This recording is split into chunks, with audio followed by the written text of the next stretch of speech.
Business as we know it won't be the same in 5 years. Business as we know it will be incomprehensible to us in 2070. This is the Amplify Your Business with Matt J. Hanham podcast, where I explore the entrepreneurial landscape and have candid conversations with inspiring individuals who are crushing it in their space. Okay, welcome everybody to another show.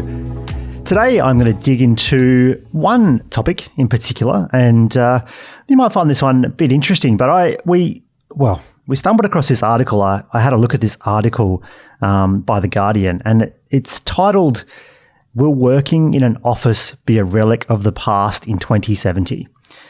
Now, that's a long time away, 2070. Let me carry the two. I should hopefully be around. That'd be nice. Certainly my intention. I don't know how much business I'll be doing, but hopefully a lot. Technology could be amazing, and maybe I'll be doing business well into my 90s. Maybe I could even tip the scales at 100 and still be doing some form of business. That might be crochet or something else, but you never know. Anyway, so the article that I wanted to talk about today, will working in an office be a relic of the past? This article goes to say, offices, the office of the future may not even be an office as we know it. And I think that's pretty obvious. I think we can agree on that. But, have a think about, I know when I think about how we operate every day and just day on day, we kind of do it as if it's always been this way. This is how we do that, or how we do this. And the truth is, going back to quote the article, if you were to grab an office worker from the 1960s, strap them into a time travel machine and transport them forward 50 years to the workplace of today, they would feel like they're on a spaceship. Instead of like typing pools, switchboards, secretaries, taking notes in shorthand, they would find the laptops, the mobile phones, people talking to Siri, online ordering, and a whole array of different technology. So that's not that long a time, and we know that times have changed, but we still feel like when we're in the current moment, we think, it's difficult to move forward and difficult to move into new technology until it becomes somewhat of a critical mass. But I remember, and it was only about 12 years ago when I started my first company. I was doing construction work, and I had a fax machine. We certainly don't have fax machines anymore, but I had a fax machine, and whilst we were doing a lot of our communication with people on email and in other ways, I didn't really have wasn't using a smartphone to the full extent at that point in time. But a lot of the marketplace and people that are suppliers and certainly our larger clients, they wanted to send faxes. So I remember a time where I was driving out to sort of the remote ends of Perth because I was working on new land estates, new housing estates, and I'd have to drive all the way, say 40 minutes north, turn around and drive all the way 40 minutes south. And then I would have to turn back and drive into the office. And I used to do this all the time and drive back to the office, land in, check the fax machine, and there might be one fax, there might be no faxes. But either way, I just spent the best part of 90 minutes on a round trip to the office, which is effectively the instantaneous second that you now check your email. How on earth did we do anything? And that's 12 years ago. And when we roll back to these, the way people operated in the 70s or 60s or 50s, it's amazing when you look back. And, we have this same sort of situation going on now. Fax machines were around in these times, electronic calculators and typewriters and more memory, and then the early computers. And now we've got iPads, and we're moving further and further forward, and AI is coming. And what's next? And at what, out of 10, would you rate your business in the top 7, 8, 9, 10 in terms of using modern technologies?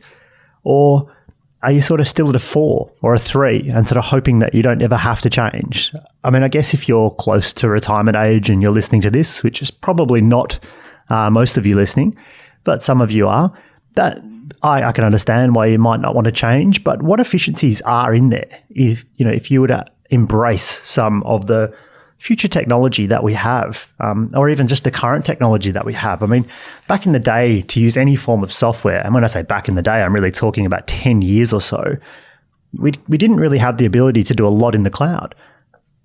But we now do. And, most software, you might have had to spend 10, 20, 50, 300,000 on implementing some software like a high quality CRM or customer relationship management piece of software. That same thing is now $40 a month. And if you're not using one, you're leaving a lot of opportunity on the table for you to be doing your highest and best work. But this article goes on to say what's next. And, basically, well, there's a couple of crazy examples they threw out there, but maybe not so crazy. Does it look like an AI-run human resource department monitoring microchipped employees' every move? Or is it a bit more appealing and there's a worker or a bunch of workers sitting on a beach wearing VR goggles, bouncing a few ideas around with fellow creatives? One thing I think is for sure is that we'll probably have more flexible working arrangements and environments, and the technology will continue to take us there and be a lot smarter. I mean, as far as flexibility goes, I sat on the board of a organization called SpaceCube for about 4 years and just left the board a couple of years ago. But it's a Perth-based co-working operation that now has sort of several 100,000 square meters of co-working and sort of collaboration space and builds a community. But it started quite small in a market that is generally, in Perth, it takes a little bit of time for everything to flow through, and we do things our own way. We have heavy mining-based economy, and things like this, when they first came out, it was sort of a bit unheard of, and people didn't really like to share offices, and we were very used to the average consultant, getting their 100 square meter space with a little meeting room and a couple of staff, but all that money was effectively wasted. I mean, half the time you're seeing clients and doing other things, and you're kind of strapped to your office unnecessarily and spending all this money. But things like SpaceCube came along, and they are very similar, if you don't know, to WeWork, and that's a sort of a global operation that's getting a lot bigger. But, even in Perth, we now have sort of several thousand square meters of co-working space. WeWork hasn't arrived that I know of, or they're getting pretty close, I think, and they're planning on bringing another several thousand square meters, and that's just in our fairly small CBD, central business district. And look, if that is already happening, what does that mean for the average landowner, commercial building? What does that mean for you for running your business? Like, how much space do you truly need? What does your team need? What does it look like? I sort of learned a while ago that working from home doesn't quite work for me. I feel like I need a space, but this may be a bit old school in my thinking as well, and it might just be a comfort zone thing. I've always had my businesses in a space of sorts, but one thing I have done, at least for the last 5 years, and I'm sure there's an influence there around SpaceCubed and getting involved in co-working, but I preferred to share a space. So I'd get a head lease and find a couple of other organizations or one business that we can work with. The last, say 4 years, it's been a company called Blank Canvas Visuals, and they're a 3D rendering company based in Perth here and also in Sydney, Australia. And we find that we sort of split the office now about 50-50, and we find that it's just really enjoyable for our teams to collaborate a little bit. We don't necessarily work together very much on projects. Sometimes we do crossover with clients, but more to the point, like there's just more camaraderie and people around for the teams, and I found it a much more sort of enjoyable environment than just having, your team. It's nice for, I guess, someone in our team to go and have a chat with their people and just talk about the weather or whatever that looks like without having to worry about their own sort of version of office politics. So that might work for you, but what are you investing? Are you investing 100 grand, 20 grand, 3 million? I don't know how big your company is, but what is, the investment in the real estate an important for your business? Because you might find that this more fluid, flexible working operation might be looking a bit crazy when you're having a look at your competitor at the moment. But your competitor might be very close to sort of undermining all your contracts and everything that you do. They might be able to produce a quality of output that's better than yours for a cheaper price because they're not carrying heavy physical resources that they're required to get the job done, whereas you're still office-based and needing to do everything in your full-scale and full-sized office. I'm not saying that's not needed. I don't know your business, but I know that we probably should be in twice the size operation that we're in at the moment, twice the size place, and we found a way that we can share and enjoy and work flexibly and move around and do what we need to do without spending the same, I guess, resource and cost. So, I mean, what does the future look like in that regard? It's, to me, and it's become more and more obvious, you won't have to move interstate and into different countries for certain employment opportunities. And what I find most fascinating is the sort of VR opportunity, that like VR goggles and the opportunity to work remotely. I mean, we use programs like Skype and Zoom all the time, and I hope that you do too. And if you don't, you should certainly give it a shot. But it's still a little clunky. It can be a little slow. There's always that 5 minutes at the start or 7 minutes at the start of a conference call where you've got two tables of people, one in one city, one in another city, and you just, someone can't get their login right or the link's not working, and that stuff is still a little clunky and a little frustrating. Now, it does work effectively, but, where are VR goggles and how long is that sort of thing going to take to put us all in a virtual room together? My sort of honest thought is at least a decade, at least. But, who knows?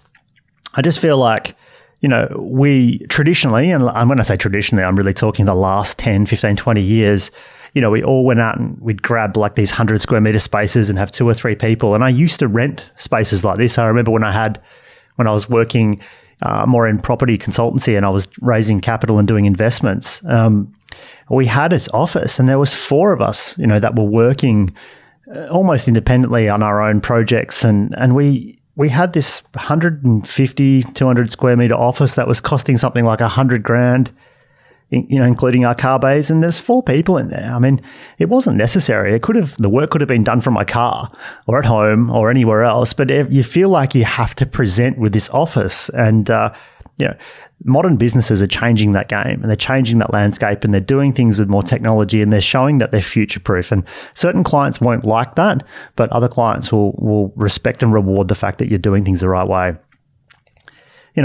As far as office spaces go, I don't know what the future of commercial real estate looks like in that, with that in view. I mean, I think we'll obviously always be building, as economies build, we'll need more space, but, as populations grow and these things happen, I'm not sort of predicting any sort of market things here, but what I think we'll see more of is just better utilization of space and the ability to use and share things, more in the way that we're seeing your Airbnbs and your Ubers using resource in a much more effective way, whether that's a software-based improvement or just purely, when you do rent a space, you'll share it, or you'll have a syndicate like you do for some people that have a boat that they use and they just share the time and the space and they use it more effectively. I think there's definitely a space for these co-working type ventures, but I think there's a middle ground that hasn't been sort of utilized. And it's what we do here. We split an office in half effectively and we utilize what we need to. We share the meeting rooms. It allows the space to be wasted a lot less. And, the operation is far more efficient in terms of how it works day to day. But really, I think the key point in all of that is understanding the technology and utilizing what you can to improve things forward. And it might be difficult and challenging in your market if your market's not doing enough or your market is a bit slow to react. And this might be in social media, across your marketing. This might be just in general communications. This might be in project management. This might be in your manufacturing and delivery.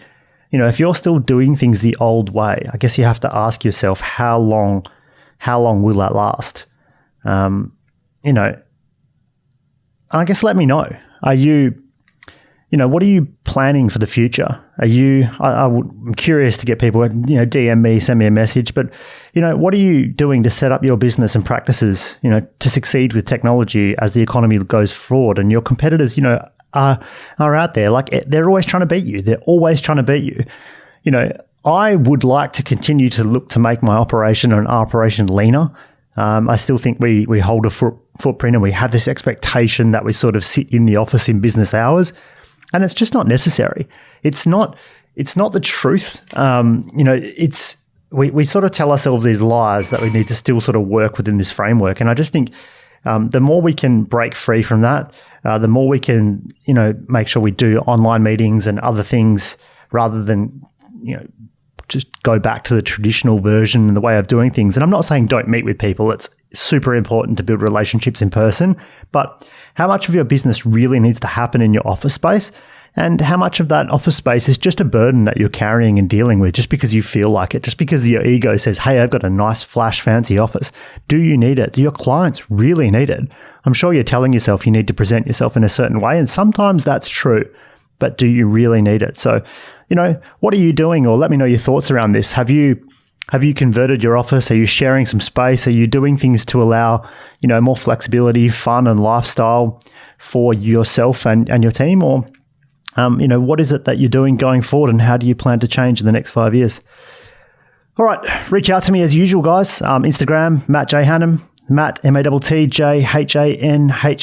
or hit me on YouTube for the same. We're filming these up at the moment. So yeah, you can have a look at me just chatting away. But check it out on YouTube if that's your preferred venue. I've got some really cool interviews coming up, but I've really also had some amazing guests in the past. And if you're looking to hear a little bit more, here's one you might enjoy. I sat down with Dino Picella, who's a LinkedIn master, basically. He's got 30,000 plus, or he had 30,000 connections last year already when I was chatting to him. And we go through how to use LinkedIn to grow your personal brand. And it's a really powerful episode where he actually gets, starts to dig into some of his personal life and situations as well, and what sort of propelled him forward with his business. And if you want to find that out, check me out in the usual feed, wherever you find your favorite podcast, obviously my podcast right there, but or just simply Google Amplify Your Business, Dino Picella, Pacella. And look, next week I will be chatting on 4 books that you must read before starting a business. So please leave a review. Please share this episode with someone you think might need to hear it, or maybe someone that has an opinion about this, or shoot me a message. And as always, I'm very grateful for your time. Thank you for tuning in, and I'll see you next time.